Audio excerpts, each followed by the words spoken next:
আসসালামু আলাইকুম দর্শক, কেমন আছেন সবাই? আশা করি সবাই ভালো আছেন। সবাইকে হীরা গার্ডেন অ্যান্ড ব্লগ থেকে স্বাগতম।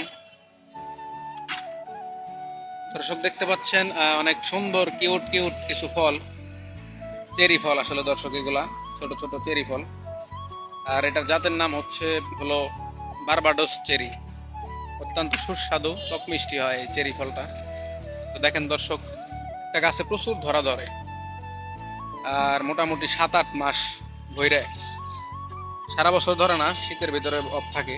দেখেন দর্শক কি পরিমাণ ফল আসছে, আর ফল গাছটা মানে পুরাটাই শুধু ফলে আর ফুলে ভর্তি। প্রিয় দর্শক, এটি হচ্ছে একটি বারবাডোস চেরির বনসাই গাছ। দেখেন দর্শক কত সুন্দর একটি বনসাই গাছ, একটি প্লাস্টিকের বালতিতে করা। অত্যন্ত সুন্দর একটি বনসাই, আর পুরা গাছ ভরেই ফল দিছে দর্শক, চেরি।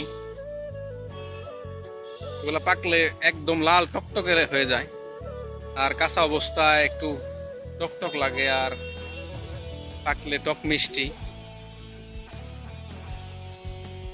বারবাডোস চেরির আরো গাছ আছে আমাদের কাছে দর্শক, আর চারা অ্যাভেলেবেল আছে। যদি কেউ ছাদ বাগানে অথবা নিজের গার্ডেনে বারবাডোস চেরি বুনতে চান, অথবা বাসা বাড়ির আঙিনায়, অবশ্যই আমাদের কাছ থেকে চারা সংগ্রহ করবেন। দর্শক আমাদের কাছে আরো গাছ আছে, চলুন আরেকটা গাছ দেখে আসি বারবাডোস চেরির। দর্শক এটি হচ্ছে চেরির চারা গাছ, সুন্দর গ্রোথফুল চারা গাছ। দর্শক আরো চেরির চারা গাছ আছে, ওগুলো ছায়ার ভেতরে। দর্শক এই যে বারবাডোস চেরির চারা গাছ, এগুলা নিচে পানি ওঠার পরে একটু ছায়ার জায়গায় রাখা হয়েছে,